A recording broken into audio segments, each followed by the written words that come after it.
Today we've got part 2 of season number 7 here in the St. Louis Dragons franchise here on Madden 24. In the last episode, we went through our first 5 weeks of the year, and the team's off to a pretty good start, sitting in a record of 4-1. I think the big story has been the inconsistency on the defensive side of the ball. We started really well through these first 3 weeks, even the game against San Francisco, because keep in mind they had 2 kick return touchdowns.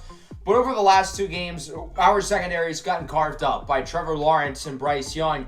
Now, luckily, we've had Puma Whitlock to offset that for the most part. And so far through 5 weeks, you could easily argue that Puma is the MVP of the NFL. He has been unbelievable this year, leading the best offense in the National Football League. But the defense has been a little up and down, and they are trending south over the last couple of weeks. Through 5 games, Puma has a little over 1,500 yards with a touchdown-to-interception ratio of 14-1. The run game has been solid. Arturo Modelo, of course, in the passing game has been completely on another planet. 51 catches for 641 yards and 5 touchdowns already, of course, including the game against the Niners, where he had 17 for 285, both of which are amongst the highest single-game receiving totals in the history of the National Football League. A historic game for Modelo. He comfortably leads the NFL in yards. He comfortably leads in receptions. And he doesn't lead in touchdowns. Elijah Moore has had some wild game this year, including 8 scores over the last 3 weeks. But nonetheless, Modelo has been insane. We do need a little more consistency from the rest of the receiving core. So far, Colin Robinson's been the clear number 2, with Amarion Cephas struggling to stay on the field. And some inconsistencies from the rookie DeAubrey Thomas, who has scored 4 times over the last 3 weeks. The offensive line, I think, has been quite a bit worse than last year. And then defensively, we need to see more consistency out of the pass rush. The secondary is coming off back-to-back really poor performances against Jacksonville and Carolina. And the turnover numbers have been pretty low on both sides of the ball, for better or for worse. But nonetheless, we have been really good offensively, and the defense, has been good enough to win 4 games. So today we're going to play 6 games, weeks 7 through 12. We're going to play each of our division mates once. The Rams have played pretty well so far. I'm curious about that game. And then we have the Texans, Commanders, and Packers, all of whom are playoff caliber teams. So we've got a pretty challenging stretch of 6. I really want to focus on morale here during the bye week because that's been an issue for us over the last couple of seasons. Morale has often been low, despite our team winning, and I'd rather not that be the case again. So here's a look at some of the scores around the NFL here in week number 6. As for the players of the week, the rookie quarterback for the Falcons, Notaj Jean-Pierre, who's playing over Desmond Ridder, wins it. He's joined by Deacon Adderley, Marcus Jackson, and Jalen Ramsey. Despite going for our bye week, Puma is still first in the NFL in passing yards, and Arturo Modelo is still first in terms of receptions and receiving yards. That just goes into perspective how good those two have been.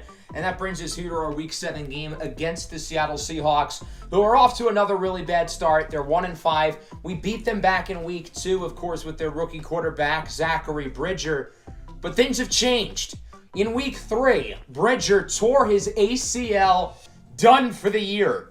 Certainly unfortunate for Seattle. It doesn't look like they're going to be competing anyway, but some important developmental reps for their rookie quarterback is now gone. And for a guy who lacks mobility already, this knee injury certainly doesn't help. So that gives Tyler Nguyen the opportunity to return as the starting quarterback. Nguyen has been the guy over the last 2 years. He had a great rookie season. Last year, not so much, hence why Seattle struggled and ultimately drafted his replacement. He's only started 1 game, though, interestingly. They have flip-flopped with him and Antoine Emerald, both starting games. I would expect to see Nguyen here. I don't really know why they would not look at him. And, of course, they've got a strong group of weapons with K9 and DK. Pretty good defensively as well, although they have some injuries on that side of the ball as well, specifically the big nose tackle, Jordan Davis. So let's get this show on the road. The 4-1 St. Louis Dragons return from their bye week looking to sweep the Seattle Seahawks. Normally we split with the Seahawks. As I've kind of talked about throughout this series, Seattle is always the division rival who has given us the most trouble. So if history repeats itself, Seattle very well could win this game. That is not Tyler Nguyen in the backfield. They are starting Antoine Emerald at quarterback. That is fascinating to me. On first down, Emerald looks to throw it. Short pass. It's going to be a solid gain. Going for a first down to the backup running back, Razir McClendon. But what's the deal with Tyler DeWint? Because he's not injured. He's healthy enough to play. They're just not playing him. He's not even suited up. My thought is maybe they're looking to shop him in a trade with the thought that they're not contending this year. Bridger's their guy. Maybe they can scrape out some trade value with him. But even so, why would you not have him suited with Emerald being the only other healthy quarterback on the roster? But F it, we ball, I guess. Walker on first down loses 3. It's Simeon Bonnet who brings him down. Bonnet made Kenneth Walker's life a living hell back in week 2, and he's looking to do so again here. Only 2 sacks this year for Bonnet, but he's been the NFL's best run-defending edge rusher. As on third down, it's a screen play that goes for a loss of 4. Owen Papa with the big hit on the backup tight end, Darion Turner, and the Dragons get it. From the 39, Puma's sacked by Johnny Green. The offensive line struggles continue. The one offensive lineman who has been consistent this year is the left tackle, Sharif Sully, but he's the one who allowed that sack. Dragons would do nothing on the possession. Here's Seattle. DK Metcalf with room in front of him. He's gone! A 50-yard touchdown from Antoine Emerald to DK Metcalf. I'm fascinated to see how the Dragons defense does today because obviously the coverage has struggled as of recent, but it is a third-string quarterback playing. The stoppable force meets the movable object. Puma on the run is sacked again. The former Dragon, James Houston, brings him down. And if you remember a couple years ago, Houston was the guy who infamously injured Puma Whitlock in that playoff game against the Saints. Third and long, it's a screen from Alon Santa, and he gets only around 2. Nothing going here in the first couple of possessions for the St. Louis offense as Seattle gets it back. Emerald on second down. He is sacked. Simeon Bonnet brings him down, his 3rd sack of the year, his 3rd sack in as many games. He didn't get his first until week 4. So he's picked it up as a pass rusher while obviously continuing to make splash plays in the run game consistently. 3rd and 11, Emerald under more pressure from Bonnet, but it's caught. Jackson Smith and Jigba with the first down to the 47. He was under a ton of pressure there. JSN looked to be covered, but he still makes the play. Good throw. Emerald's been on fire so far, but he is sacked again. Zion Creed, the former first-rounder out of Michigan, brings him down, and it is now 3rd and 13 from the 43. Emerald alone in the backfield looks to throw it under more pressure. He is sacked again. Owen Papa, who's had a really good start to the year, brings him down. 3 sacks on that possession for St. Louis. Good to see the pass rush picking it up as they get it back on offense. A big run for Juskins. Down the sideline, he's pushed out by Zion Onyologwu, but not before bringing it to the 39. And that'll bring us into the second quarter, 7-0. 3rd and 10. Puma floats it up. It's caught at the 5. Wilson Voafana, the young tight end, comes down with it. Puma's been pretty inefficient so far, 5 of 12. He was also inefficient in the first half against Seattle back in week 2. Short throw, looking for the end zone. It's Amarion Cephas with his first touchdown of the year, and we're tied at 7. Good to see Cephas making a play. Obviously, he got the big extension in the offseason. So far through 5 games, definitely has not lived up to it, being outplayed by both Colin Robinson and DeAubrey Thomas. Emerald losing yards in the backfield. Another TFL for guess who? Simeon Bonnet. The front 4's been really good. I feel like Emerald's thrown the ball well when he's not under pressure. This time, though, he misfires for Okuda. Good cover rep by Okuda in what has otherwise been another rough start, in my opinion, for the secondary. Dragons back with it, 3rd and 2. Milan Santa will not get the first down. Big tackle by Johnny Green, the second-year pro out of Virginia Tech. Devin Bush is saying Milan Santa is too short. That's interesting. Seattle back with it as the Dragons elect to punt. There's Jackson Smith and Jigba up the middle to the 50. Emerald is 9 of 12 right now. He is really clicking. And again, he's done so being under pressure for a large portion of the game. 2nd and inches, Walker loses 3. Finnegan Howell Coleman brings him down. That'll make it a 3rd and 3 from the 44. Emerald looks to throw it, goes short. It is incomplete, looking for Smith and Jigba. So the defense gets the stop. Seattle ultimately punts it. Defensive battle here in the first half as the Dragons get it back. 2nd and 4. Here's Arturo Modelo wide open. outruns Tristan Whitlock, and he gets the first down. Now from around the 16, 1st and 10. Puma in the zone, on the run, looking for the end zone. It's caught for a touchdown. St. Louis takes the lead. Amarion Cephas with his second touchdown of the first half. Good to see Cephas making plays here. Again, started the year off slow, but he has scored twice here in the first 2 quarters today. As Emerald is sacked again. Nnamdi Sanaga there along with Jabyron Barber. Apparently, I've been saying Barber's name wrong this whole time, so he will now be referred to as Jabyron instead of Jamiron. 3rd and 12. Here's Kenneth Walker up the middle. Doesn't get much. Dragons get the stop. They'll call a timeout, looking to add to their lead here before halftime in a game where they were mostly shut out. Now they can be up by 2 scores. Puma looking downfield. He's got an open man. It's Amarion Cephas. He brings it inside the 30. Ultimately, that puts them in field goal range here. A few plays later, there's 5 seconds left. No real reason in risking it, especially considering that a field goal makes it a 2-score game. And that's exactly what they do. 17-7, your score going into the half. Certainly not a perfect start, but considering, again, the offense really struggled early, to be up by multiple scores, I would consider this a win.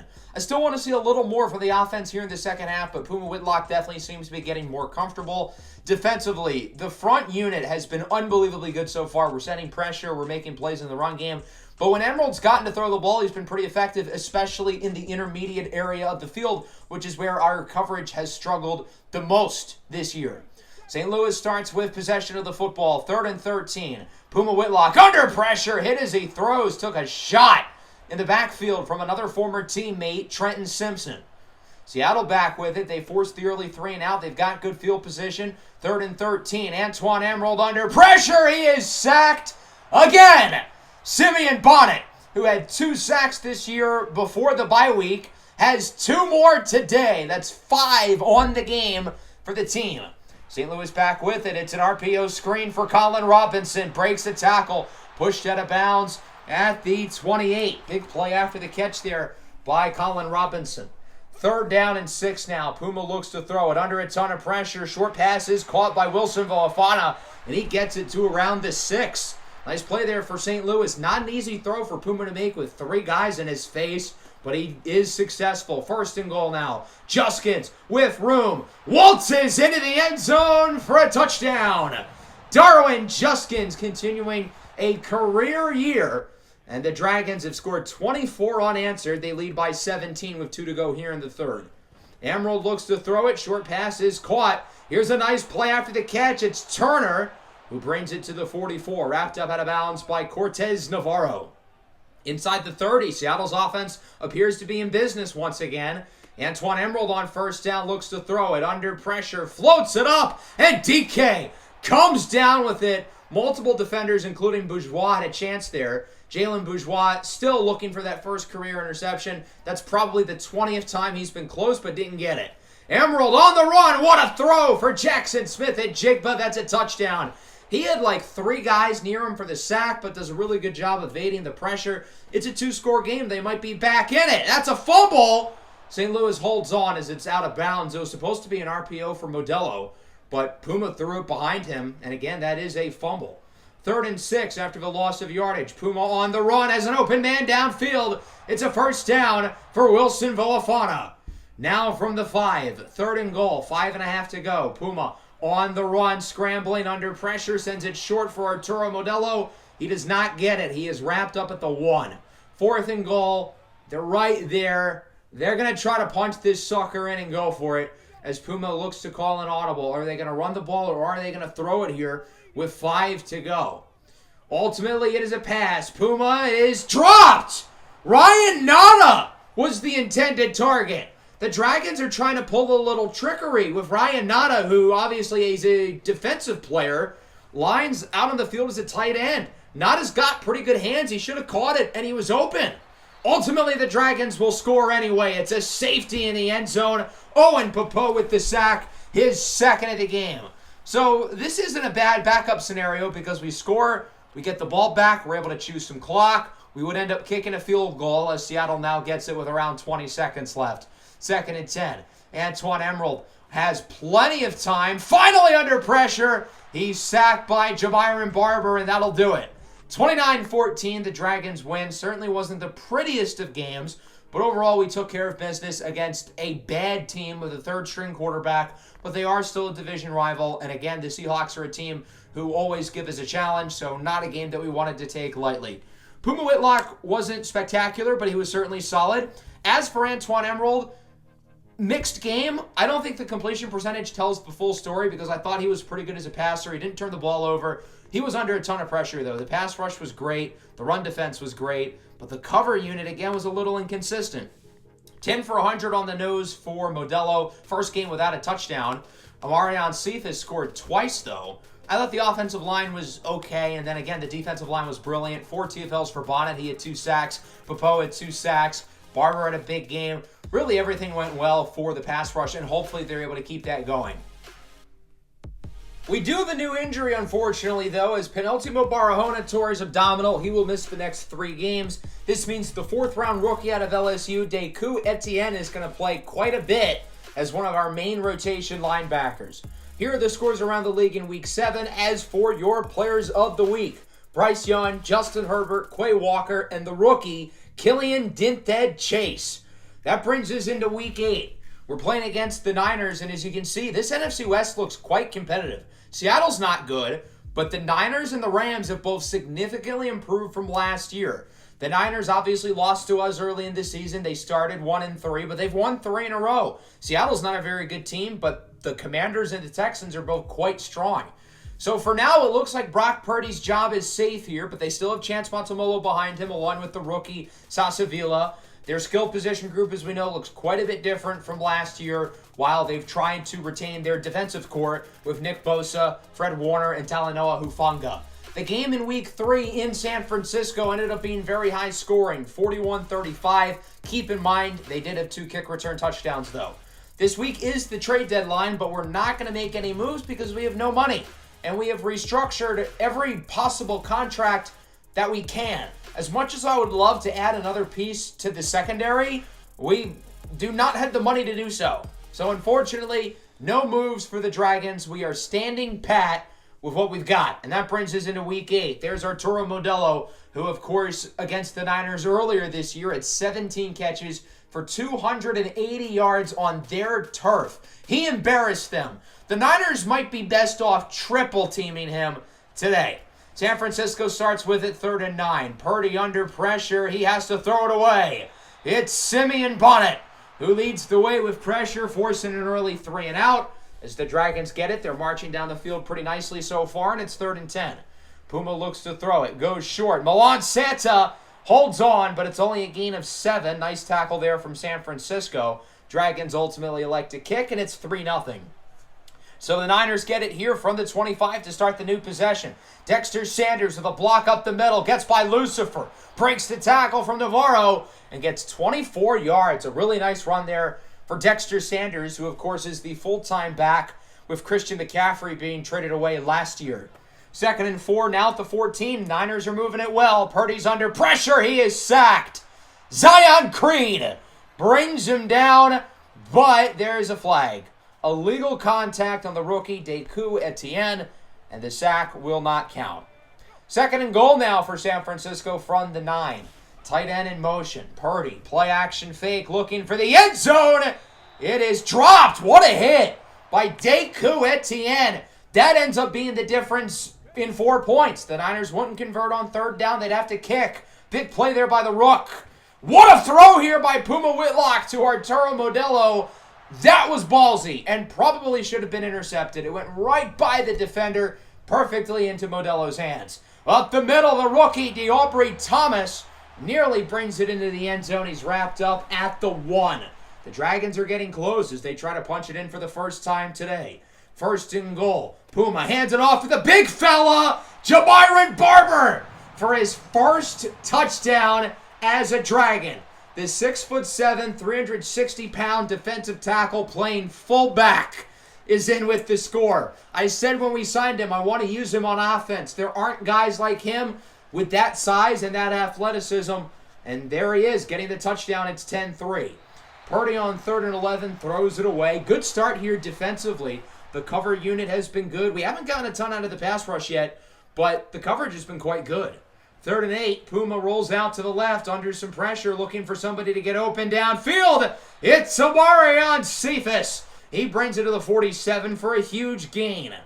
Now from the 23, 1st and 10. Puma under a ton more pressure on the run. Throws it up for the end zone. It's Modelo time. In week 3, the strategy was often throw it up. Arturo Modelo's going to make the play. Here in week 8 against the Niners, that strategy does not change. His 6th receiving touchdown of the year. It's 17-3. St. Louis looking good early. Purdy on 3rd and 9 under pressure. On the run. It's hauled in by Theo Witherspoon. He gets it to the 44-yard line for a 1st down conversion. Another 3rd down now for San Francisco. It's 3rd and 10. Purdy calls an audible. Looks to throw it. Under pressure, and he will throw it away. Even though the pass rush hasn't necessarily gotten sack production today, there have still been consistently a lot of defenders in the backfield, and again, the coverage has done their job. 61-yarder for Moody is right down the middle. For the amount of times that Moody has kicked a 60-plus yard field goal against us, I don't know how often it's been, but it's been a lot. I feel like he's gotten at least one every year. So it's now 17-6. Dragons back with it. Play action for Santa. Puma has an open man. It's Thomas. Nobody's in front of him. D'Aubrey Thomas takes it the distance for the touchdown. They had no safeties back deep, and I don't know why. D'Aubrey Thomas is fast enough to outrun all the defensive backs. It's 24-6. Purdy keeps it on the option. He fools the rookie Warwick Eldred Jr. Purdy with a nice run, wrapped up by Bourgeois. That brings us to the 2-minute warning. 24-6, Dragons with the lead. 3rd and 10, here's Purdy under pressure. He's sacked by the rookie Warwick Eldred. His first full sack in the NFL. He had half a sack in the game against the Niners earlier this year. The Dragons would get it back. They wouldn't do anything with it, and San Francisco now has 7 seconds to do something, but it's intercepted! Owen Popo picks it off. He will dive on the ground with a second left to give the Dragons an opportunity to kick a 58-yarder. Big play by Owen Popo and a smart play to dive down. Hope the Dragons can make the field goal. It's a long one, and it is no good. Worth a shot, though. Good attempt from Owen Popo to get them in field goal range. The kick was accurate, but it was just a little bit short. And that'll wrap things up here in what otherwise has been a phenomenal first half.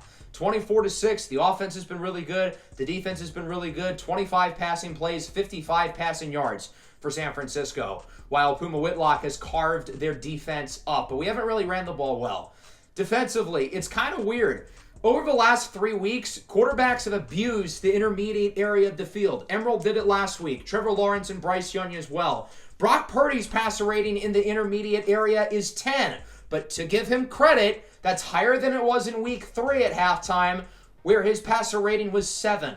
Quarterbacks attack us in the middle of the field, but for whatever reason, Brock Purdy and the Niners just can't do it. St. Louis starts with the ball. 3rd and 5. Up the middle. It's broken up. Voafana had it in his hands, but Talanoa Hufanga is there to rip the ball away. Big hit. Niners get it back, trying to get some points, bring themselves back into the game. Purdy on the wheel route, gets it to Theo Witherspoon, gets by a defender, walks the red carpet. He's in for the touchdown. And now the Niners make it a 2-score game. It's 24-13. Dragons back with it, 3rd and 10. Looking to get something going here in the 3rd, but this one is broken up. Thomas, the intended target, but Jamel Dean got a hand on it after a what a punt from Presley Harvin. The Niners have it at the 4. Could they be in possible safety territory? The Dragons obviously got one last week, and they'll get another one here. Sanders loses 4. Finnegan Howell Coleman brings him down in the end zone. It's 26-13. Back-to-back weeks with a safety for St. Louis. 2nd and 7. Here's Milan Santa with a big run up the middle as Santa gets it to the 44. Santa didn't really get to play against the Niners earlier this year back in week 3. He got injured in that game back in the first quarter. Inside the 30. Puma is sacked.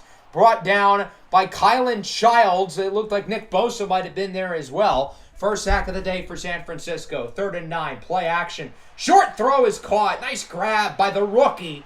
D'Aubrey Thomas has had a nice day. 2nd and goal from the 1. Can St. Louis punch it in, make it a 3-score game once again? As Modelo lays out to grab that one. It's another touchdown, his 2nd of the game and 7th on the year. The Dragons are back ahead by 3 scores, but they want to make it a clean 21-point lead, and because of that, they will look to go for 2 with under a minute left in the third.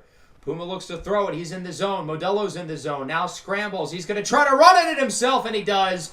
Diving in. It's 34-13. The Dragons with a big lead in a good spot. Hopefully there's no funny business here in the fourth, and they can close it out.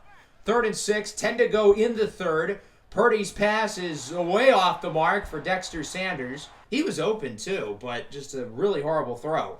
Dragons back with it. 2nd and 5. Play action. Puma under a ton of pressure. Lofts it up. Modelo again. His 3rd touchdown of the game. That's a hat trick. The paternity test has come back. It says, Arturo Modelo, you are the father of the 49ers. 41-13. Dragons up big with 5 to go. Purdy in San Francisco looking to get some more points, though. They will here with Theo Witherspoon, his 2nd touchdown of the game, and that'll make the score look a little bit more respectable. It's 41-20. Dragons have it back on offense. They're going to go for it here with a 4th and 6. Amir Strauss is in the game at quarterback as his pass is incomplete. As you can see, the backups are in. The backups were also in for that last defensive drive where San Francisco just scored. We'll see if they can score off the backups again. Doesn't look like it. Purdy's picked. SC Fortis with the interception. The young quarterback out of Cincinnati with his first career pick. And that'll do it.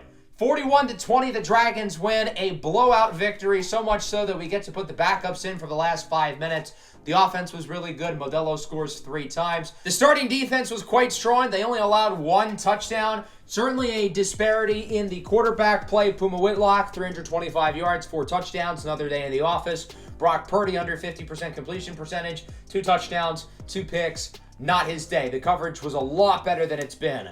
Milan Santa had a pretty good game on the ground. Darwin Juskins, not so much. That's interesting. Modelo, 12 for 156 and 3. So over the 2 games he would have played against San Francisco, that's 29 catches for well over 400 yards and 4 touchdowns. Is that good? I think that's pretty good. The offensive line had one of their better games of the year, but still some work to be done. And then again, defensively, we played quite well. This was refreshing to see, as we've struggled over the last couple of weeks. The pass rush wasn't as good today as they were in the win against Seattle, but the coverage was a lot better. The run defense was also probably worse, but the coverage was good, which I think is the biggest thing. We do have another new injury, though. The 3rd-string running back, Richard Rushing, tore his abdominal, the same injury that Barahona has. So now it's really only going to be Juskins and Santa in the backfield. So with that, we can make our way into Week 9, and I think with the Rams' success, I certainly want to really follow them here on the schedule because they're making some noise in this division. They would win their game here this week against Detroit, so they now sit at a record of 5-2. They're still only a game back, and we play them in a couple weeks. Puma Whitlock wins the Offensive Player of the Week. He's joined by Joe Burrow, Jarrett Shorts, and Rodolfo Jones. Now that we're in Week 9, we can take our first look at the awards as of now. And as it stands, Puma Whitlock is the front runner for MVP. Why is Justin Fields there? Polar Bear alert. Arturo Modelo is first for Offensive Player of the Year. Puma is second. Owen Popo, first for Depoy, with Simeon Bonnet in 8th. DeAubrey Thomas, second for Offensive Rookie of the Year. Richard Rushing is 8th on the list. Puma Whitlock, best quarterback, makes sense. No best running back. I am very surprised that Darwin Juskins is not on the list. I feel like he's been top 10 in the conference. Arturo Modelo is first for best receiver. Simeon Bonnet is 4th for best defensive lineman. I'm happy they're respecting him even though the sack numbers are low. Owen Popo, meanwhile, first for best linebacker. Cameron Dicker, 10th for best kicker. I feel like Popo's had a really good season. I'm surprised that he's the favorite for Depoy, but as I think about it, he has been legitimately that good. As we go into our game here against the Texans with C.J. Stroud, he hasn't developed as well as Bryce Young, who was on probably our number 1 rival. But Stroud is a solid player. He hasn't thrown an interception yet this year. The Texans have a solid skill position group led by Brendan Ayuk, but the strength of this team is the defense, with Will Anderson and Demir Stalin going after the quarterback, Derek Stingley, Piff Smalling, and other high draft picks in the secondary. The defense has been the strength of this team over the last couple of years, and a big reason why the Texans have been one of the better teams in the AFC, but I feel like they really haven't been able to get over the hump as a great team, and so far this year, that seems to be holding to form as they're 5-3. Probably going to get a playoff spot, but I'm not sure if they're a contender per se. CJ Stroud significantly raises the floor for this team, but I wouldn't say he's a ceiling elevator. First play from scrimmage, here's Dameon Pierce, gets by the linebacker, breaks the tackle from Navarro, gets by Bourgeois, gets by Barber. It's now Nada, he can't catch him. It's a 75-yard touchdown on the first play of the game for Dameon Pierce. What a start for the Houston Texans. They lead 7-0. Dragons with it, 2nd and 5. Pumas picked off. The rookie Ricky Palacios with the interception, and he is gone for a touchdown. And within minutes, the Texans lead 14-0.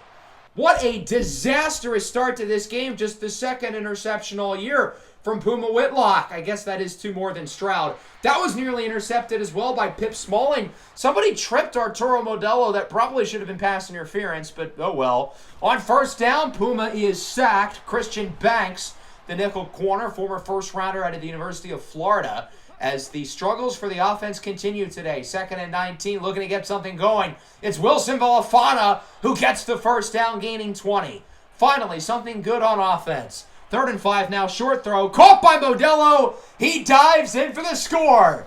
It's Modelo time. Arturo Modelo with his 9th receiving touchdown of the year. It's 14-7, and that brings us to the ensuing kickoff return. It's Christian Banks who brings it out from the back of the end zone. That ball's out. It's a fumble. That was a close call. The Texans pick it up. Ryan Nada with the hit, but Houston holds on to the ball. They've ran one offensive play so far, the 75-yard touchdown by Pierce. As Stroud's first pass of the game is caught by Ayuk, he's tripped up by Ronracus Barber, but not before getting the first down. 3rd and 4 now from the 42 here for Houston. Stroud looks to throw it. Looking up the middle. It's caught by Zeke Vegas, who gets it to the 37. Nice play for Houston. So far, their offense continuing to play well. Minute to go in the quarter. 3rd and 10. Stroud looking downfield. It is caught, but out of bounds by Ayuk in his 4th season with the Texans, a guy who we actually tried to sign that offseason, ultimately trading for Jameson Williams instead. Field goal attempt is no good. The kick is wide left, and it remains 14-7. So the Dragons can easily bring themselves back into the game after that rough start as Modelo breaks a tackle. He's wrapped up by Pip Smalling, the former top 10 pick out of Oklahoma State. Dynamic safety. Recently just got a big extension here from Houston into the 2nd. 3rd and 3. Broken up. That's Pip Smalling again, the All-Pro, flying around the field making plays. Cephas was the intended target. 4th and 3. The offense is going to stay on the field. They're going to go for it as Darwin Juskins fights for the first down, and he gets it. Big run there for Juskins, fighting for extra yards. I thought he wasn't going to get it, and he ended up with like 6.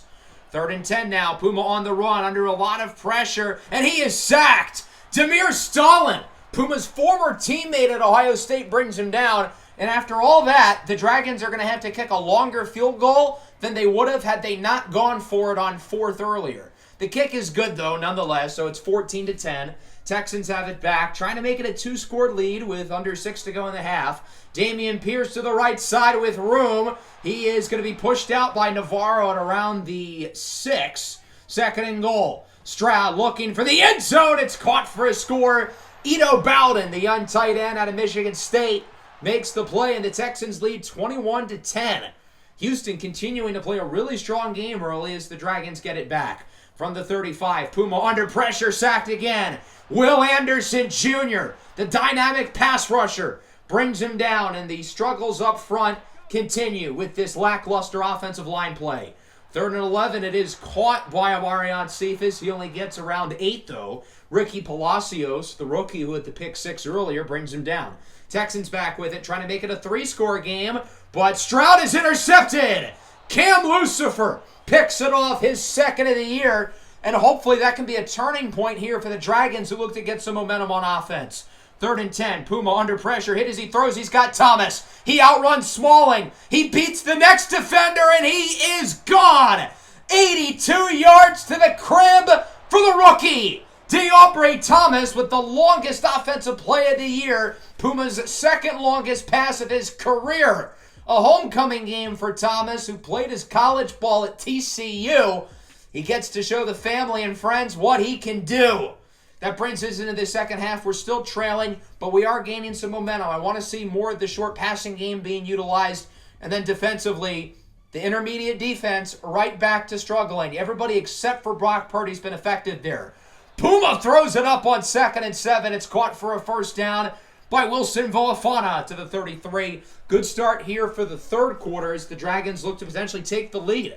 2nd and 6. Here's Arturo Modelo. Tries to outrun the defender. He does.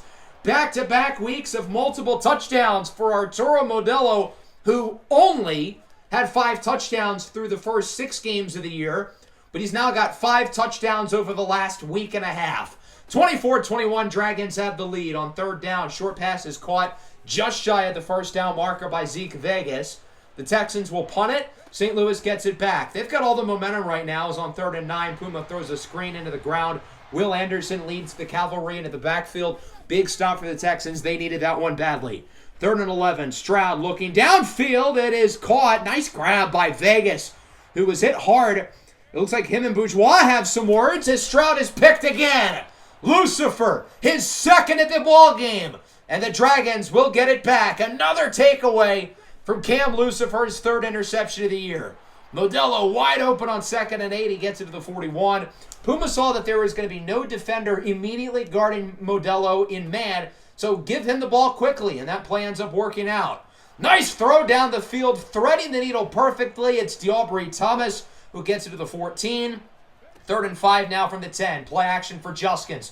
Puma on the run. It's Modelo once again.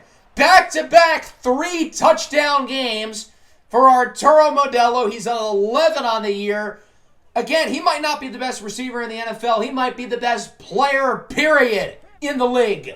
10-point lead. St. Louis has all the momentum right now. They're going to keep it rolling. Stroud misfires on 3rd and 7. To think the Texans were close to making this a 3-point or a 3-possession game 15 minutes ago. Now the Dragons are in the exact same boat.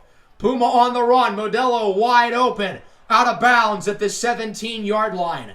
3rd and 8, 5.5 to go, trying to chew some clock and run the ball. But Milan Santa, who's had a rough day, loses 2 or 3. Palacios brings him down. Dragons kick. Remains a 2-possession ball game. 3.5 to go, 2nd and 10. Stroud is picked again! Cam Lucifer, you are him! His 3rd of the day! He didn't take back a pick 6 earlier this year to chew some clock. This one he's taken to the house, though. A pick 6 for Lucifer to potentially cap off a career day for the talented corner. He just made himself a lot of money in this game. Dragons go for 2. They get it with Santa. 32 unanswered for St. Louis. They're up 42-21. Why stop now? Another interception for Lucifer.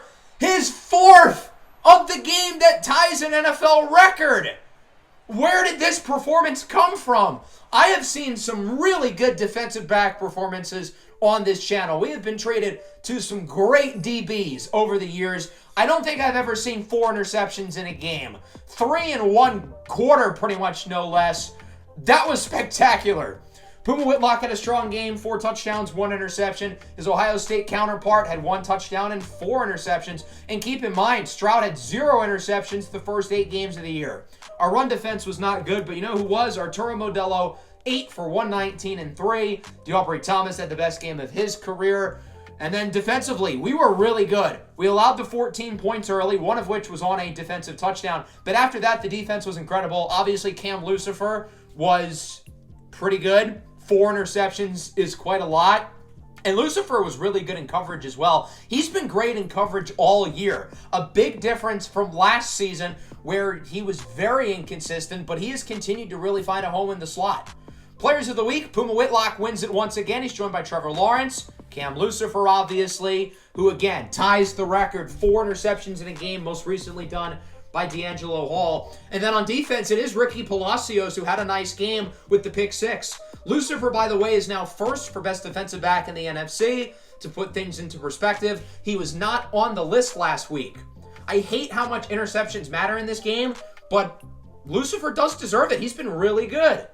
So with that, we are now 7-1. We're still the 2 seed in a very competitive NFC. One of the teams looking to push for a playoff spot is the Washington Commanders. They almost made it last year. They have been bad for most of the series, but they've really turned it around over the last 2 seasons. Juan Salazar took a little bit to develop, but the former first-rounder out of Middle Tennessee State has turned into a good player.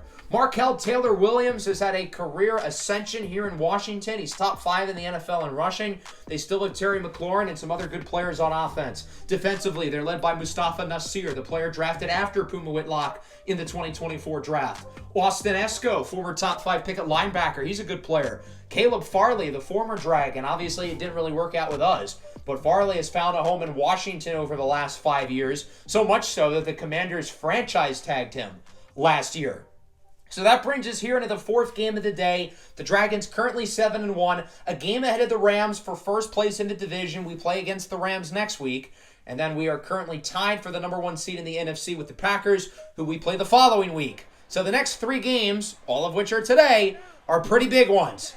That starts here against the Commanders as Markel Taylor-Williams starts with a loss of 2. The Depoy favorite, Owen Popo, brings him down. Again, Taylor-Williams has been phenomenal this year, kind of cast off by the Buccaneers, who drafted multiple running backs to replace him. Finds a home in Washington where he turns into a stud. What a throw down the field by Escala Salazar. It's caught by Kareem Shaheed. Bad coverage by Lucifer, right as I've been gassing him up. 3rd and goal, Markel Taylor-Williams is in for the score. A really solid first drive here for Washington. The Dragons' defense has been really good back-to-back weeks, but that is not a good start. St. Louis with it on offense. Puma Whitlock, fumble! And the offense will recover it. That was close, but they do pick it up. 3rd and 12 now for St. Louis from the 27 after the near turnover. Puma on the run, floats it to the sidelines. It's Colin Robinson who gets it to the 10. That'll go for a first down conversion. 3rd and inches now for St. Louis. Potentially the final play of the first. Puma calls an audible. The box is stacked, but look at all that space on the side of the end zone. Problem is, Modelo lost his footing. Didn't run the route properly. It's incomplete. 4th and inches at the 1. The Dragons, you know what they're going to try to do. Punch this sucker in. Let's see if they can get it. They've struggled in short yardage situations this year as they will not get it. The QB sneak is unsuccessful. Puma Whitlock, the 2nd overall pick in 2024, is stopped by the 3rd overall pick, Mustafa Nasir, who's really turned into a good player here out of Oregon with Washington. Into the 2nd quarter, 2nd and inches. Juan Salazar takes a hit from Simeon Bonnet, continuing to be the best run defender, really not just in the NFL, but the best run defender I've probably ever seen in my life. 3rd and 5 up the middle. Kareem Shaheed, the veteran receiver out of the University of Minnesota, makes the play to the 43. The number 1 receiver on this team, though, is Jaquan Stennis, drafted in the 1st round a few years ago out of Kentucky. He's turned into a really good player. You know who else is really good? Jeff Okudah picks it off. Naruto runs into the end zone for a pick 6. Okudah saw what Lucifer did last week. He wants to get some of that shine back. So Okudah makes the play, gets the defensive touchdown. We're tied at 7. In a game where the Dragons really have struggled so far, they needed that play to get some momentum. Washington back with it. Here's a big run for Markel Taylor-Williams, breaking tackles. He's already got 70 yards on 8 carries. The Dragons' run defense was elite last year. This year, they've been a lot more spotty. 1st and 10, up the middle, wide open. Easy touchdown for Jaquan Stennis. And the Commanders are right back ahead, 14-7. We have not gotten anything out of the offense yet. Hopefully that changes here as Milan Santa gets a nice run up the middle past the 50 to around the 48. Big play there for Santa. He's only gotten the ball twice so far today, but he's been productive so far. 3rd and 9 after a couple not so great plays from Milan Santa. Up the middle, broken up by Austin Esco. St. Louis's offense still with a goose egg so far. Again, their only points was off of a defensive touchdown. 3rd and 11, Escala Salazar is incomplete. Tries to get it to Jaquan Stennis, but Okudah is there with the deflection. Washington punts it. Dragons have only a minute left in the first half, but they've got all 3 timeouts. Puma on 1st down, looks up the middle. He's got an open man. It's Voafana. He gets it to the 44. They use their first timeout. They've moved the ball nicely, but there's only 9 seconds left. 3rd and 3. Modelo back in the end zone again for the score. At this point, I feel like Arturo Modelo probably should be building some real estate in the end zone because he has lived there this year, his 12th of the season. We're tied going into half. The offense still really hasn't been that good. I know we have nearly 200 yards on that side of the ball, but we really did not have a good drive until that last one. Defensively, it's been fine. I wouldn't say it's been bad, but it hasn't really been good either. The passing game's been mediocre. The run game's been whatever. I think defensively, though, we haven't necessarily been horrible. The coverage has been honestly pretty good, even though Juan Salazar's made some nice throws. The run defense has to be better, though. That side has not been good. 2nd and 7. Modelo coughs it up, and it's picked up by Washington. Cameron Curl recovers. I don't think it's a question of if the ball was out. I think it's a question of if he caught it, made a football play, and then fumbled it. And I think that replay clearly shows he did have possession of the ball before Jamin Davis rips it out. That's a fumble, a rare mental mistake from Arturo Modelo. And Washington gets it with incredible field position, and they'll take full advantage. Pat Freiermuth with the touchdown. Quite the sequence to start the third for the Commies. They force the turnover. They get great field position. They're in the end zone. Picture perfect start to the quarter. Now the Dragons have some work to do. 3rd and 1 broken up for Modelo. The former Dragon, Caleb Farley, brings it down. 4th and 1 inside the 50. You best believe they're going to go for it. Milan Santa does not get it. The Commanders with another big stop defensively. I think that was Esco again who made the play, and they had the ball in the red zone. 2nd and 6 from the 9 after a productive possession after the stop. Escala Salazar is flipped over. Owen Popo with another sack, continuing his exceptional season. I don't think Devin White's ever had as good of a year as Owen Popo has had, which speaks volumes to how good of a year that Owen's having. 3rd and 7, up the middle, sacked again. Javiron Barber brings him down, and Washington's going to have to kick a field goal. Still a 2-score lead, though. 24-14. A really strong quarter for Washington with a turnover and a turnover on downs. As on 3rd and 9, the check down for Juskins only gets 2. The rookie Verard Omafodable is hurt on the play, though, for Washington, but they'll get it back with a 10-point lead and the ball to start the 4th. The Dragons' win streak in major jeopardy. 2nd and 10. Here's a nice play after the catch by Markel Taylor-Williams, continuing what has been a really good performance on the ground. He really has been one of the best running backs in the NFL this year, and it has shown in this game. 3rd and 2. Taylor-Williams does not get it. Cortez Navarro brings him down in the backfield. Bonnet and friends were there to help. Dragons get it back, but they've got to get moving quickly. 3rd and 8. Puma up the middle for Robinson. That's a first down. He brings it to the 38. Good start to the drive, but you got to keep the pedal on the metal. 4.5 to go. They're not moving super quick, but they are moving efficiently. Nice throw, but Cephas is out of bounds. It looked to me like he was in bounds. We're going to throw the challenge flag here. It's risky burning a timeout, but that's a 20-yard gain, and he was very clearly in bounds. As you look at the replay, 1, 2. He's in. This play would be reversed. A rare challenge from head coach Scotty Pickens, but a successful one. 3rd and 10, though, now from the 13-yard line with 4 to go. Puma looks short. It's Cephas. He's in for a score. Amarion Cephas makes it a 1-score game, 24-21. Washington gets an opportunity to choose some clock, try to finish this thing out, though. But nonetheless, a nice score. But Cameron Dicker missed the kick. It's not 24-21. It's a 4-point game, and that is a huge deal because if we got the ball back, all we would need is a field goal to tie. Now we need a touchdown. It's intercepted, though, on the first play of the drive. Cam Lucifer again with another pick. His 6th of the year, his 5th of the last 2 weeks. So the Dragons are down by 4, not 3, but they get the ball back right away. I think that's a good trade-off. Modelo jukes his way out of bounds to the 14. Still plenty of time on the clock. 3rd and goal, 3:07 left. Puma for the lead. It's caught for a touchdown.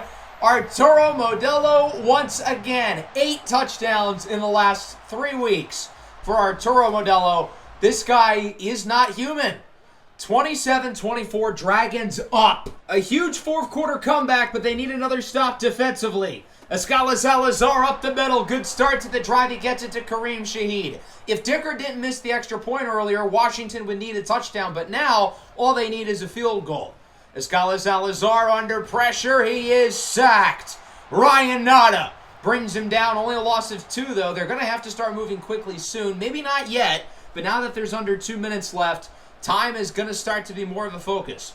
3rd and 8. Escala Salazar has an open man. First down for Terry McLaurin in what otherwise has been a really quiet game for him. 1:10 to go. Escala Salazar under pressure. He's sacked. Malachi Weston and friends are there. I think Bonnet had half a sack too. 2nd and 10.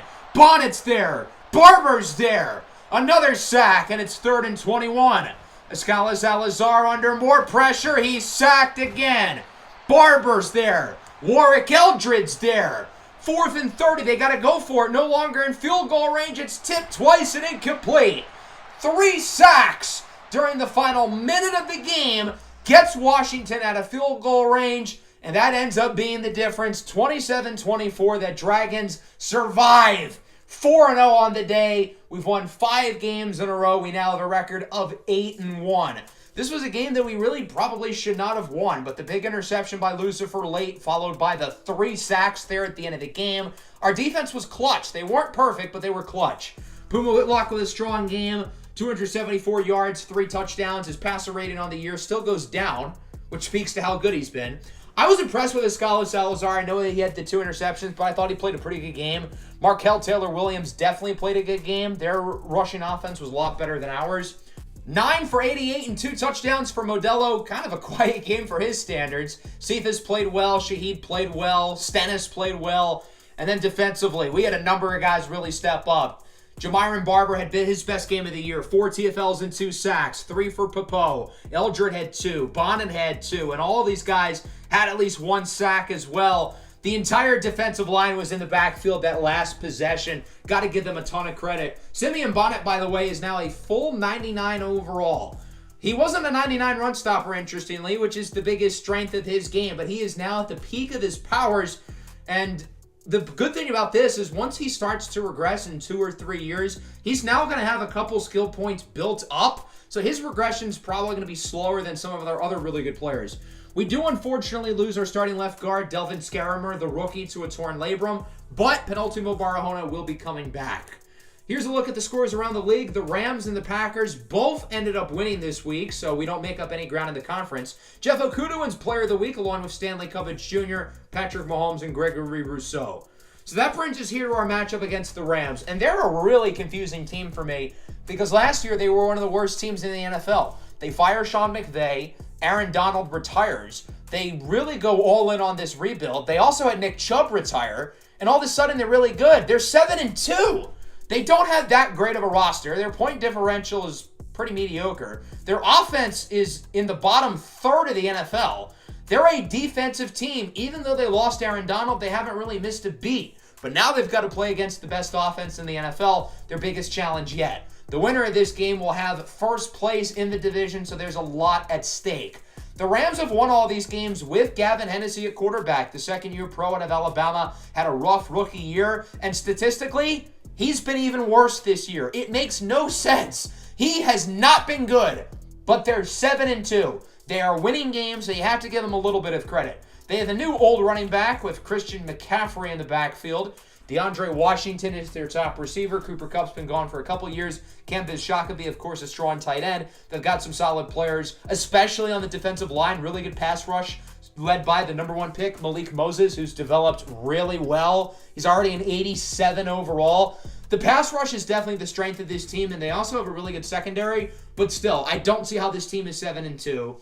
They don't have a player above 90 overall, and their quarterback play has been some of the worst in the NFL with a first-year head coach. The best defensive player in NFL history just left, as did Nick Chubb. But, again, give credit to the Rams. They're winning games.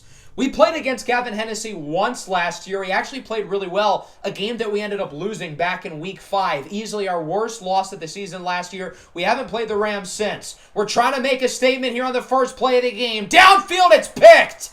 Alex Weldy Jr. with the interception on the first play of the game. The Dragons wanted to come in here and get an early momentum boost. They wanted to show the Rams who's boss, who is still the king of the division. The Rams have other plans, but Hennessy is sacked on second down. Simeon Bonnet leads the way, and it's 3rd down and 21 now for Los Angeles. Hennessy alone in the backfield. Looks to throw it under more pressure from Bonnet. He's hit. Throws it away. So ultimately, the interception on the first play of the game really doesn't end up being that big of a deal as the Dragons get it right back. 3rd and 2. Here's Milan Santa. Breaks the tackle from Maben. Santa, whoop, jukes away from the defender. He gets nearly 50. One of the longest runs of his NFL career. What a play from Milan Santa. From the 30. It looks like an RPO kind of, but Puma's sacked on 1st down. Trey Skeens leads the way along with Josh Allen. 2nd and 6. Short throw caught for a score by Colin Robinson. So it is the Dragons who end up scoring first here. They wanted to get the momentum early in this game. It didn't necessarily go to plan, but we still did it, and we now lead 7-0. Rams back with it. 3rd and 7 here for Los Angeles. Hennessy looks to throw it under some pressure, and he has to throw it away again. The Dragons' pass rush won them the game down the stretch last week. They've already been ruthless today. St. Louis back with it on offense. 3rd and 8. Puma goes short. Modelo breaks a tackle, but does not get the 1st down. What a hit by Ernest Jones, the veteran linebacker who's the highest-rated player on the team. St. Louis would punt it on 4th and 1. Unconventional of them, but they feel good in this game so far. Hennessy on 3rd down. It's incomplete. He is so far 1 for 5. Good coverage by Okuda. The Rams offense still without a 1st down. St. Louis has it back. Puma takes a shot. Wide open is Cephas for an easy touchdown. Puma read the play perfectly. There weren't a lot of defenders towards the left side of the field, and he figured if the safety goes man with the slot receiver, Cephas is going to be wide open, which he was, and it's 14-0. Rams back with it. Hennessy's intercepted. You can't stop Cam Lucifer. You can only hope to contain him. Another interception for Lucifer. His 7th of the year, 6 in the last 3 weeks. Just gets to the left side. He's in for a touchdown. St. Louis is dominating this game. It's 21-0. They wanted to show the Rams who's boss in this division. So far, they are. I'm not sure if the Rams still have a 1st down until now. Finally, Hennessy's 2nd completion of the game. It goes to Boubacar Berry for a 1st down play. 2nd and inches now from the 36. They're finally starting to move it. McCaffrey, wide open, breaks the tackle from Bourgeois by throwing him to the ground, and CMC is in for a score for the Rams. They're on the board now. It's 21-7. 3rd and 7, broken up, incomplete. Modelo can't hang on. The Rams might be starting to turn it around a little bit. 21-7 going into half. The last couple of minutes we didn't look too hot. But other than that, we have been dominant.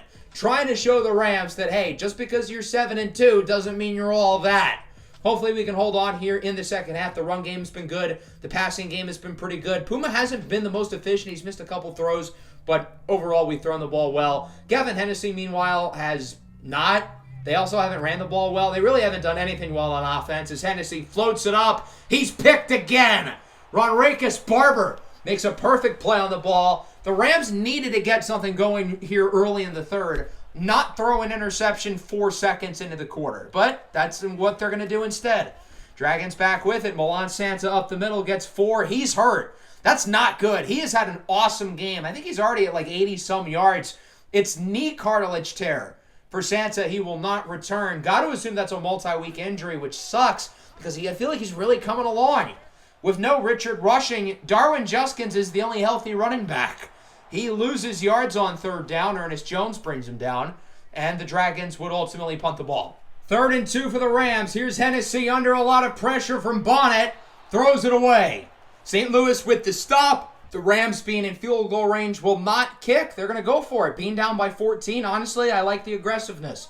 McCaffrey breaks the tackle from Finnegan Howell Coleman, and he does get the 1st down. The Dragons read the play. Howell Coleman's got to finish him off, though. 2nd and goal from the 4. Rams can make it a 1-score game. Play action. Hennessy is sacked.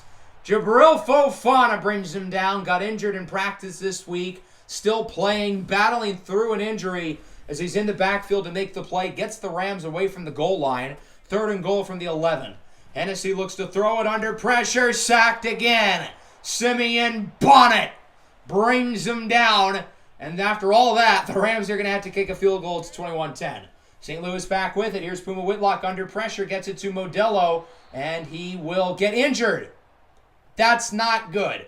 Modelo will not go to the locker room, but he did suffer a kind of serious foot injury. He can play through it, but we're going to try to be cautious. The last thing we want is for a serious injury to arguably our second most important player.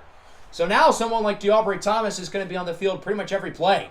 He gets the first down reception there, 3rd and 7. Puma misfires. He had Wilson Voafana open. I don't know if that's a touchdown, but it's definitely a first down. Ultimately, he misses the throw. Dragons kick. They're back up by 14 with 45 to go in the third.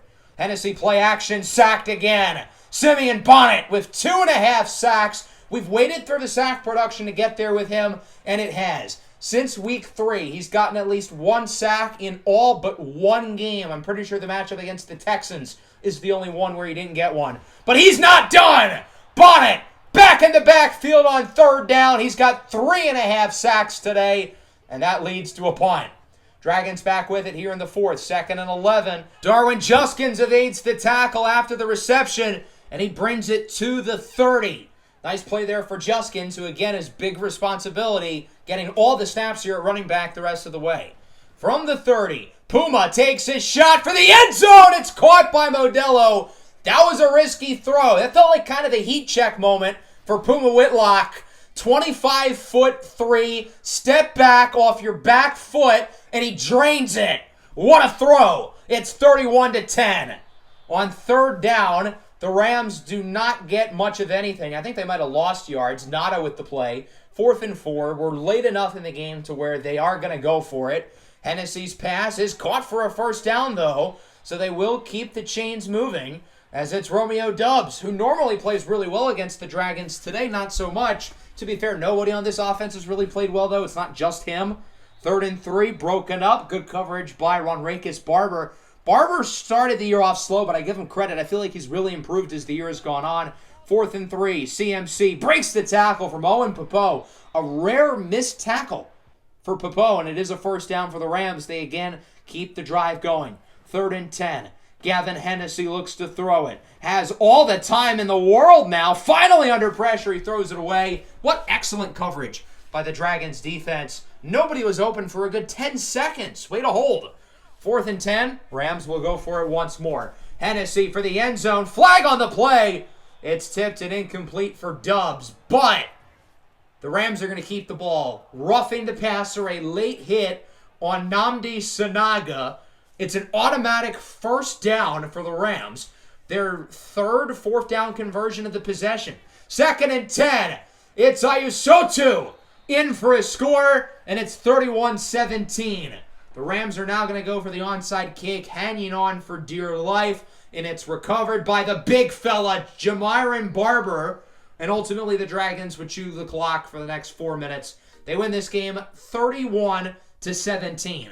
Strong win here for St. Louis. One of them are complete wins of the year, doing so against a division rival on the road in a game where there was a lot on the line. The Rams would have taken first place had they won this one. We needed to show who is still boss of the NFC West. Even though the score looks kind of close, we've been in control the entire way, other than the first 10 seconds of the game with the interception. We ran the ball really well, 211 yards on the ground, less than 200 in the air, though. We didn't have to throw the ball a ton, though, in the second half, being that we had the lead the entire time. Puma Whitlock had kind of a quiet game. He was still pretty efficient. His passer rating still goes down on the year, though. Gavin Hennessy, meanwhile, was pretty ineffective. 2 interceptions, less than 50% completion percentage. On the ground, Darwin Juskins got the ball a lot because, well, nobody else was healthy, too. Juskins played pretty well. Milan Santa was really good. It's a shame he got hurt. Hopefully the knee injury doesn't end up being too serious because that'd be a big loss. 9 catches, 95 yards, and a touchdown for Modelo. Again, one of his quietest games of the year. Any other player will take that, but for him, those numbers are kind of low. As for the defense, really impressed. I thought the coverage was A+, fantastic. Simeon Bonnet was an animal. 6 TFLs, 3 sacks, his best game of the year. And then the secondary, again, was quite solid. Lucifer now with 6 interceptions over the last 3 weeks. I noticed that there's no injury. To my surprise, Milan Santa will be healthy for next week against the Packers, which is a big deal. A guy who's dealt with injuries throughout his career. The fact that he's going to be able to come back from what I thought was going to be a serious knee injury is very good news. The team is going to get some boost next week going into the game against the Packers, who would end up suffering a loss. So we are now in first place in the NFC, but not by much. The Packers are still in a position where if they win, they will take over first. Players of the week: Bryce Young, Dasani Madison, Sabbath Katopotis, and Tremaine Edmonds. I obviously expected Bonnet, but I always felt like pass rush from the interior is more impressive than pass rush from the edge. So I kind of get it, but Bonnet also had 6 TFLs, so maybe not. Let's look at the importance of this game here against the Packers, who are 8-2, second place in the NFC. Their defense is quite strong. Kind of like the Rams, where they don't score a ton of points, but they're a very fundamentally sound football team. Johnny Gordon's not an exciting quarterback. He doesn't put up big numbers, but the guy is solid and reliable. The Packers gave him an extension. They also extended running back Khaled Garrison and wide receiver Cap Crew. And of course, defensively, they're led by the reigning Defensive Player of the Year, Dean McKennedy. And they also signed Budda Baker as well. I get why the Packers are going all in on their core. They've gotten better and better over the last couple of seasons. I do want to point out, though, they are in front of a big challenge. Our team is boosted big time in terms of morale and other temporary boosts, which we really haven't gotten the luxury of having over the last couple of years because morale was in the toilet. But this year, everybody seems to be all happy. So because of that, our team's temporary boosts are kind of insane. On the offensive side of the ball, mainly the running backs, Darwin Juskins and Milan Santa, +5 and 4. Richard Rushing, +6. And then defensively, the linebackers, +6, +7. In the secondary, +4s and +5s. On the defensive line, +6s. Jamiron Barber, +8. These guys are boosted up. This is by far, in terms of rating, the most talented team we've had. And again, some of these boosts are only temporary for this week, but better this week against the Packers than some random game against a bad team like San Fran or Seattle. I feel like us and the Packers might be becoming a new fun NFC rivalry. In Season 5, these two teams played in Week 18 for a wild card spot. We won that game. Then last year in the divisional round, we won that game as well. If we win again today for the number 1 seed, then we probably own them. 2nd and 1. Gordon under pressure, launches a rocket down the field. It's caught by Crew at the 9. I had no idea Johnny Gordon could sling it like that. That ball went like 75, 80 yards in the air. Holy cow, since when could he do that? 3rd and goal, incomplete. So the Dragons do get the stop. Green Bay only kicks a field goal, but my jaw is still on the floor. I had no clue Johnny Gordon had that in his bag. So St. Louis gets it on offense for the first time today. They lead 3-0. 6-game win streak, looking to add another. But that's not going to help. It's picked off. For the 2nd straight week, Puma Whitlock's first throw of the game is an interception. 3rd time in 4 weeks it's happened. This time, Jair Alexander makes the play. Puma's got to be better at the start of these games. As on 3rd down, Cason Thomas gets nothing. He's wrapped up by Cortez Navarro. Packers again kick. It's now 6-0. 3rd and 7 here for St. Louis. The interception on the last drive, looking to avoid that. Puma's now at 4 interceptions this year as he is under some pressure. Rolls out to the right, and he throws out of the sack from McKennedy. It's incomplete. Packers back with it. It's been all Green Bay so far. I will say it's early. The Dragons haven't played well in the first quarter today other than the Rams game. But still, they're not looking too hot. As Garrison loses yards, Simeon Bonnet brings him down, another TFL. Bonnet's got to be nearing like 30 at this point. What he does in the run game is unbelievable. 3rd and 11, they go back to the ground, and Garrison gets around 3. An odd play call. It doesn't work. They didn't fool us, as Cortez Navarro leads the way to bring him down. 3rd and 1 for the offense. Puma looking downfield. It is dropped. DeAubrey Washington had it in his hands, but it was jarred out late. Dragons elect to punt it on 4th and short. That brings us into the 2nd with a 6-0 game. 3rd and 2. Garrison breaks a couple of tackles. Gets by Bourgeois. Wrapped up by Owen Popo at the 33. This game continues to be all Green Bay early. The Packers looking strong on both sides of the ball, especially on defense. But the offense is holding their own as well, although Garrison's going to look to lose some yards here. It's 5. Navarro with the initial contact. Simeon Bonnet finishes him off. Another TFL for Bonnet, his 2nd of the game, after again getting 6 last week. 2nd and 15. Bonnet again in the backfield. this time with the sack. I thought Arturo Modelo was the best player in the NFL. Maybe it's Simeon Bonnet. I can't decide. Both of these guys are unreal. And maybe it's Puma Whitlock. We might legitimately have the 3 best players in the league. 3rd down and long. This pass is broken up, incomplete for Keyshawn Porter, the number 3 receiver on this team. Another surprise franchise tag player from last year. As the Dragons get it back, 3rd and 5, tipped away, incomplete. Looks like one of the linebackers got his hand on it. And Green Bay gets it back. Still a goose egg on the scoreboard here for the Dragons. 2nd and 10. Gordon floats it up. It's caught for a first down by Keyshawn Porter, who of course played quarterback at college at Texas A&M, drafted by the rival Lions, but has found a home here in Green Bay. On 1st down, Gordon loses 3. Simeon Bonnet got into the backfield so quickly, Gordon couldn't even hand it off. That was a run play, but Simeon Bonnet was there that quickly, he couldn't even do that. 2nd down, it's picked off. Ryan Nada with the interception. This defense has some superhuman athletes. Nada quickly turning it around to make the play. And then again on 1st down, I cannot get over Simeon Bonnet being in the backfield before Gordon even handed the ball off. That's just hilarious. 2nd and 10. Amarion Cephas in for the score. Got to give Cephas credit. He started the year off slowly. He's played a lot better in this episode. He's scored at this point 4 or 5 times today. Not quite as much as Arturo Modelo, but still pretty often. Dragons lead 7-6. This one is intercepted as well. Ronrakis Barber picks it off. His 2nd straight game with an interception. Things are trending downhill fast for the Packers. They were in control of this game for a good 17 minutes. The wheels have fallen off the tracks. 3rd and 2. Modelo with the first down. Look at the clock, though. There's 11 seconds as St. Louis uses their 2nd timeout. They're in field goal range. I'm sure they'd like more than a field goal if possible. Puma on the run. Gets it quickly to Volafana. He's out of bounds with 7 seconds. That's still enough time to run another play, being that you've got the timeout. But you can't use too much time here. 1st and goal. Quick throw. Modelo! Back in the end zone for another touchdown. I've lost count where he is at this point. I want to say this is 14 for him on the year. It might be more than that. 14-6, Dragons lead. We really did not play a good half of football until the last 4 minutes, but we played so well during that stretch. We're up by 8. We shouldn't be. The Packers were the better team, but hey, good teams find a way to make it work. Puma Whitlock has not had that good of a game so far. We've got to get him going. And then defensively, Johnny Gordon's passer rating in the intermediate area of the field is 15. He's like Brock Purdy. And so the Dragons will start with the ball, looking to keep the momentum going. But that one is incomplete. Good coverage there by Cormani Bowman.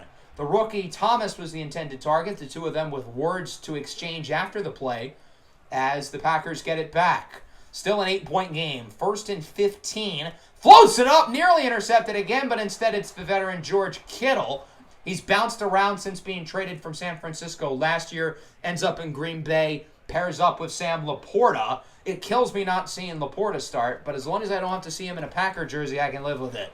Here's Garrison with blocks. Breaks a tackle. He gets it at the 22.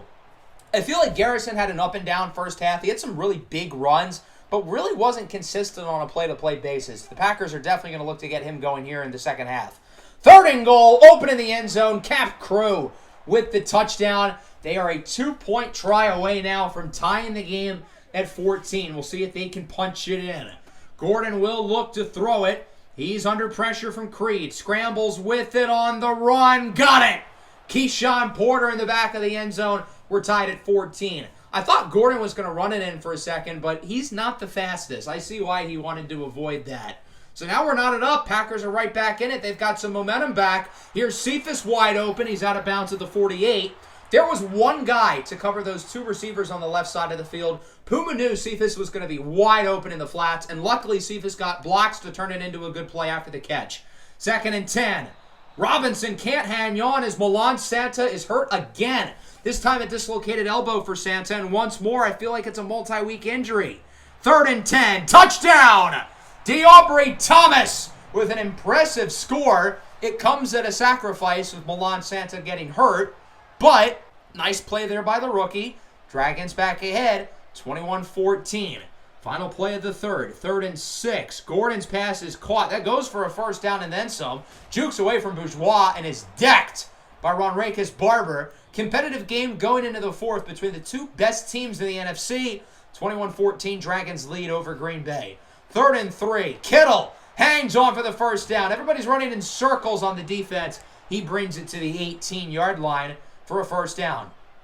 3rd and 7 now from the 15. Maybe the biggest play of the game up to this point, and it's a run. Khaled Garrison gets it, and more. It's a touchdown.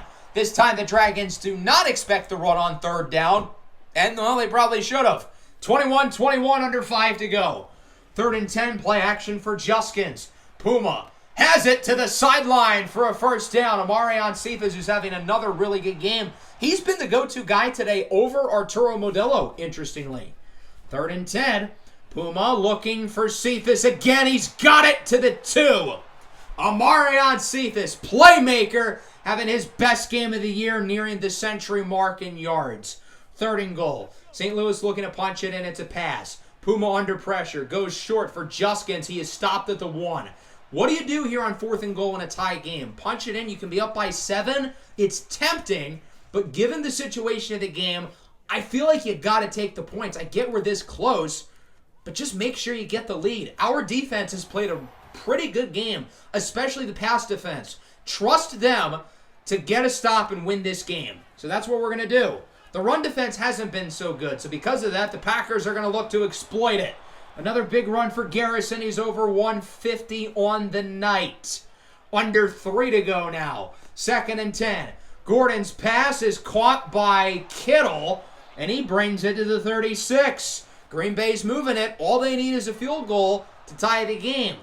3rd and 10, though, now from the 36. Sack knocks him out of field goal range, so Gordon's got to be careful as he looks to throw it. It's picked off! Cam Lucifer is on another planet! That's his 8th interception of the year, 7 of which have come in the last 4 weeks.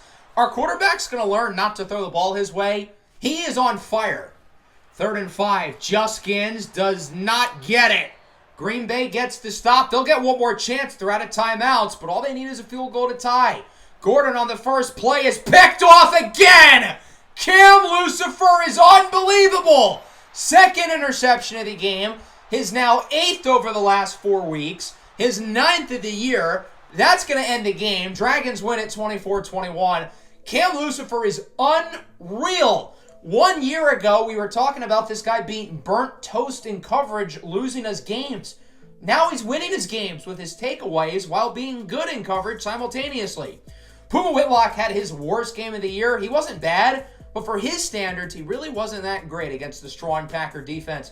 He wasn't as bad as Johnny Gordon, though. 4 interceptions, another big game for the secondary. Khaled Garrison was great. The run defense was not very good. Amarion Cephas was good. 7 catches. Modelo also had 7, but Cephas outgained him. Quiet game for Modelo, only 60 yards, one of his lowest totals of the year. Bonnet with 4 TFLs. He had the only sack, and of course, 4 interceptions defensively, 2 of which by Cam Lucifer, who is just so good. We have a new injury here, and it is left guard JT Robinson, who broke his foot. So the starting left guard and the backup left guard are both hurt. There's a surprise omission, though.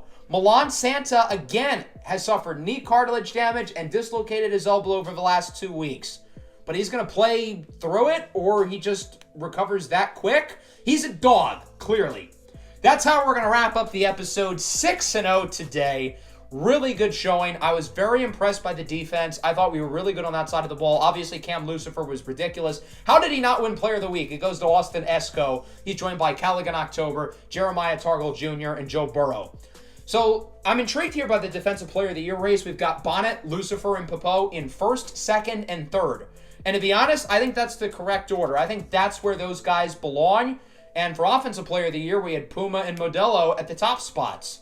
So now we are the number 1 seed. We're up by 2 games over Green Bay and the Rams, who we play against next week, headlining our schedule for the remainder of the season, which we're going to wrap up in the next episode. Hopefully position ourselves towards a playoff spot. If we win this game against the Rams, we can put ourselves in good position to clinch the division. We will have swept the division if we win this game as well, so that's pretty cool.